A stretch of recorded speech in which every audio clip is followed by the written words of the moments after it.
ఇప్పుడు దేశంలో ఏం జరగబోతున్నది? పెట్రోల్, డీజిల్, గ్యాస్ ధరలు పెరగబోతున్నాయా? ఇది ఒక పెద్ద చర్చ. గ్యాస్ ధరలు దాదాపు 50 రూపాయల పైన పెరిగే అవకాశం ఉందంటున్నారు. పెట్రోల్, డీజిల్ 5 రూపాయల పైన పెరిగే అవకాశం ఉందంటున్నారు. మొన్న కూడా మనం చూసినాం, నిత్యావసరాల ధరలు కూడా పెరిగే అవకాశం ఉందని వార్తలు కనిపిస్తున్నాయి. ఎందుకంటే ఏ పదార్థాలు అయితే తయారు చేయాలో వాటికి సంబంధించిన ముడి సరుకు ధరలు భారీగా పెరుగుతున్నాయి అని. ఈ రియల్ ఎస్టేట్ సంబంధించినటువంటి అందులో మనం ఇంటికి వాడేటువంటి ప్రతి ఐటమ్ వాల్యూ కూడా పెరగబోతున్నది. సో దీనికి ప్రధానమంత్రి దీన్ని మళ్ళీ ఎండార్స్ చేస్తూ నిజమని నిరూపిస్తూ ఎప్పటి నుంచి స్టార్ట్ అయింది చర్చ? ప్రధాని మొన్న హైదరాబాద్కు వచ్చి మాట్లాడినప్పటి నుంచి ఈ చర్చ స్టార్ట్ అయింది. బంగారం కొనొద్దు 1 year దాకా, గ్యాస్ పొదుపుగా వాడుకోండి, ఇది ఎరువులు తక్కువగా వాడండి, ఇంకా ఇంకా ఇంకా రకరకాలుగా పాయింట్స్ చెప్పిపోయినాడు కదా. సో దేశం ఒక భారీ సంక్షోభానికి గురి కాబోతున్నదా, ఏం జరగబోతున్నది అన్న ఒక చర్చ అయితే స్టార్ట్ అయింది. ఏమంటున్నారు? ఇగో, దారుణ పరిస్థితులకు సిద్ధం కండి, చమురు దెబ్బ ఇక నుంచే పడబోతున్నది, కంపెనీలు కుటుంబాలకు షాక్ తప్పదు, ఆదాయానికి మించి ఖర్చు పెట్టొద్దు, దేశ ప్రజలకు ఉదయ్ కోటక్ సూచన. ఎవరి ఉదయ్ కోటక్? కోటక్ మహీంద్రా బ్యాంక్ వ్యవస్థాపకుడట. కోటక్ మహీంద్రా ఉంది కదా, ఆ బ్యాంక్ వ్యవస్థాపకుడు చెప్తున్నాడట. అమెరికా ఇరాన్ యుద్ధం 2.5 నెలలు దాటినా కొలిక్కిరాని నేపథ్యంలో భారతదేశం రాబోయే రోజుల్లో దారుణ పరిస్థితులకు సిద్ధంగా ఉండాలని కోటక్ మహీంద్రా బ్యాంక్ వ్యవస్థాపకుడు ఉదయ్ కోటక్ హెచ్చరించారు. మంగళవారం ఆయన సిఐఏ సమావేశంలో మాట్లాడారు.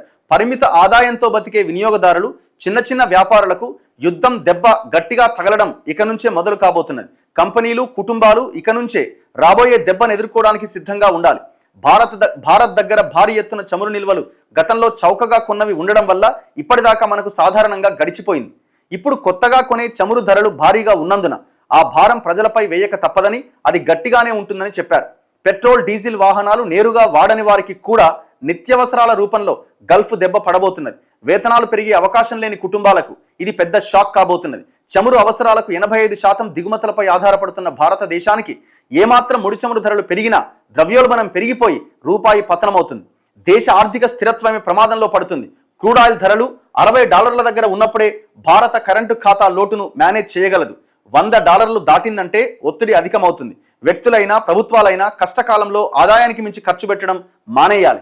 భారత్ విదేశీ పెట్టుబడులపై పెద్దగా ఆధారపడొద్దని ఉదయ్ కోటక్ సూచించారు. ఆర్థిక స్వావలంబన కోసం దేశీయ రిస్క్ క్యాపిటల్ ఫండ్ను ఏర్పాటు చేసుకోవాలి. ప్రపంచం ముక్కలుగా చీలిపోయింది. ప్రతి దేశం సొంత ప్రయోజనాల మీద అత్యంత శ్రద్ధ చూపిస్తోంది.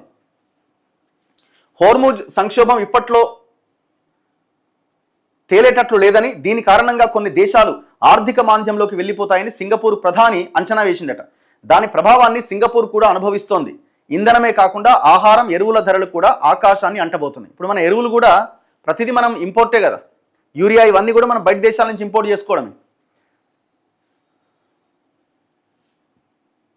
ఇగో, అమెరికా ఇరాన్ యుద్ధం కేవలం విదేశాంగ సమస్య కాదు, భారత్ చెల్లింపుల సామర్థ్యానికి అగ్ని పరీక్ష. భారత్ తన చమురు అవసరాల్లో 87% దిగుమతి చేసుకుంటుంది. మన దగ్గర లేవు కదా బావులు, మన మొత్తం ఇంపోర్ట్ చేసుకోవడమే మనం. అందులో 46% ఆయిల్, చమురు హోర్ముజ్ జలసంధి నుంచే రావాల్సినది. భారత ఎల్పిజి అవసరాల్లో 60% దిగుమతి చేసుకుంటున్నాం. అందులో 90% హోర్ముజ్ నుంచే వస్తున్నదట. ఇక హోర్ముజ్ టోటల్గా మూసేస్తే మన పని అవుట్. ప్రవాస భారతీయులు పంపించే డబ్బులో 38% గల్ఫ్ నుంచే వస్తోందని గుర్తు చేశారు. అమెరికా ఇరాన్ యుద్ధంతో ఇవన్నీ సంక్షోభంలో పడ్డాయి. ఇప్పుడు గల్ఫ్ కంట్రీస్లో మనం అనుకుంటాం కదా, వాళ్ళు ఎక్కడో పోయి బతుకుతున్నారు, ఈ దేశానికి వాళ్ళకి ఏం సంబంధం అని. కానీ ఈ దేశాన్ని ఒక రకంగా కాపాడుతున్నది గల్ఫ్ కార్మికులే.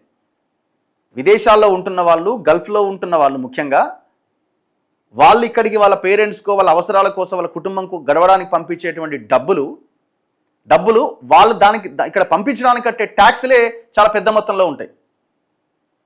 సో దాదాపుగా వాళ్ళు 38% మనకంటే విదేశాల నుంచి మనకి ఇక్కడ ఇండియాకి పంపిస్తున్న డబ్బులో 38% గల్ఫ్ కంట్రీస్ నుంచే వస్తున్నది. సో గల్ఫ్ కంట్రీస్ ఎందుకు అంటే, ఇప్పుడు ఇరాన్ తన మీద అమెరికా, ఇజ్రాయెల్ దాడి చేస్తుందని పశ్చిమాసియా దేశాలైన దుబాయ్ కానీ, ఖతార్ కానీ, ఇట్లా యుఏఈ కానీ ఈ దేశాల మీద దాడి చేస్తున్నది. సో కాబట్టి ఆ దేశాలు ఇబ్బందికి గురవుతున్నాయి. సో అక్కడున్న కార్మికులకి ఉపాధి, ఇవన్నీ అవకాశాలు దెబ్బతింటున్నాయి. దీంతో ఏమవుతుంది, ఆటోమేటిక్గా వాళ్ళ యొక్క ఇన్కమ్ తగ్గినప్పుడు ఇక్కడికి పంపించే డబ్బులు కూడా ఆగిపోయే అవకాశం ఉంది. సో లింక్ అన్నమాట ఇదంతా. కానీ ఏం జరుగుతుందో దేశం ఎట్లా ఎదుర్కొంటుంది దీన్ని అన్నది చూడాలి. ఎవరు మంత్రి ఏమంటుండు, పెట్రోల్ ధరలు పెరగవని చెప్పను, 4 ఏళ్లుగా పెంచని దేశం మనదే. ఇది లొల్లి, మీకు 4 ఏళ్ళకు పెంచలే, 3 ఏళ్ళుగా పెంచలే, మిగతా దేశాలతో కంపేర్ చేసినప్పుడు మన దగ్గర పెట్రోల్ రేట్ ఎంత ఉందో చెక్ చేయండి. ఇప్పుడు మీరు చమురు ధరలు పెరిగినాయి అన్నప్పుడు పెంచుతారు, మరి తగ్గినాయి అన్నప్పుడు ఎందుకు తగ్గించారు? తగ్గినాయి అన్నప్పుడు ఏమో రూపాయి తగ్గిస్తారు, ఆడ రూపాయి పెరిగితే ఇక్కడ 10 రూపాయలు పెంచుతారు. ఇప్పుడు ఏమన్నా అంటే యుద్ధం, ఏం చేయాలి? ఆడ మూసేస్తే ఏం చేయాలి? మేము మన దగ్గర లేవు కదా పెట్రోల్ బావులు అంటారు. మళ్ళీ పెట్రోలియం ఉత్పత్తుల ధరలు పెరగబోవని తాను చెప్పనని కేంద్ర పెట్రోలియం మంత్రి హర్దీప్ సింగ్ పురి అన్నారు. మరి ఎలక్షన్లకు ముందు ఎందుకు చెప్పారు పెరగవని? అప్పుడు కూడా అదే చెప్పాలి కదా. ఎలక్షన్లకు ముందు ఎలక్షన్ల ఓట్లు పోతాయని చెప్పారు, ఎలక్షన్లు అయిపోయినాయి కాబట్టి ఇప్పుడు ఏం చెప్పినా నడుస్తుంది. మళ్ళీ 5 ఏళ్ళకి కదా ఎలక్షన్. ఈడ ఇంకా వేరే రాష్ట్రాలు చూసుకుని ఇంకా సంవత్సరం తర్వాత ఉంది, ఇప్పుడు లేవు కదా. 4 ఏళ్లుగా వీటి ధరలు పెంచలేదు. పెట్రోల్, డీజిల్, వంట గ్యాస్లను పొదుపుగా వాడుకోవాలి. ఏడాది వరకు బంగారం కొనొద్దని, విదేశీ పర్యటనలు చేయొద్దని ప్రధాని మోదీ ఇచ్చిన పిలుపును మేలుకొలుపుగా చూడాలని వ్యాఖ్యానించారు. పశ్చిమాసియా సంక్షోభంతో ఏర్పడ్డ ఆర్థిక ఇక్కట్లను తగ్గించుకోవడానికి తగిన చర్యలు మొదలు పెట్టాలనేది ప్రధాని ఉద్దేశం. ఇంధన సంక్షోభం ఉన్న ఇటీవల అసెంబ్లీ ఎన్నికలు దృష్టిలో ఉంచుకునే పెట్రోల్ ధరలు పెంచలేదన్న విమర్శలు తోసిపుచ్చారు. ఎవరు? మినిస్టర్. గత 75 రోజులుగా యుద్ధం కొనసాగుతోంది. 4 ఏళ్లుగా పెట్రోల్ ధరలు పెంచని ఏకైక దేశం మనమే. చివరిసారి 2022లో ధరలు సవరించాం. ఆ తర్వాత కూడా లోక్సభ, అసెంబ్లీ ఎన్నికలు జరిగినాయి. ఎన్నికలకు ఇంధన ధరలకు సంబంధం లేదు. ఇంధన సరఫరాలో ఎక్కడా ఇబ్బంది లేదు. 60 రోజులకు సరిపడా ముడి చమురు, 45 రోజులకు చాలినంత ఎల్పీజీ నిల్వలు ఉన్నాయి. దేశీయంగా ఎల్పీజీ ఉత్పత్తిని రోజుకి 35 నుంచి 36 వేల టన్నుల నుంచి 54 వేల టన్నులకు పెంచాం అని చెప్తున్నాడు. పెరిగే అవకాశం ఉందని చాలా క్లియర్గా వాళ్ళు మాట్లాడుతున్నారు. కానీ ఈ యుద్ధం ఆపాలి అన్న లైన్లో ఏ దేశం కూడా ముందుకొచ్చి మాట్లాడుతున్నట్టయితే లేదు. మరి ఇది ఏడు దాకా పోతుంది, ఏమైంది అన్నది మనం భవిష్యత్తులో చూడాలి. చలో, సో ఇది మెయిన్ దేశంలో ఉన్నటువంటి పరిస్థితులకు సంబంధించినవి.